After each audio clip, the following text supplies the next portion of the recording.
Welcome to the Learning Pines YouTube. We hope this video helps. You start by confirming the problem. Is the slider stuck, teeth misaligned, or the pole detached? Once confirmed, remove tension by unzipping gently until the jam. Make sure to free any fabric caught in the teeth with a blunt tool. That prevents tearing. If the slider is gapped, apply a small pinch with pliers to improve grip. Use graphite or soap on the teeth to lubricate.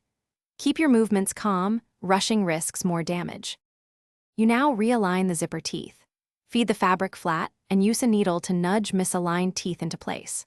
Once aligned, slide the slider slowly toward the repaired section. If the slider opens the chain, crimp the back of the slider with pliers in tiny, equal increments so it closes the teeth more firmly. If teeth are missing or the stop failed, you may sew a new stop or insert a replacement section. Make sure to test several full zips after you finish by securing the repair. Sew a reinforced stop with heavy thread or use a metal stop crimp. This prevents the slider from walking off.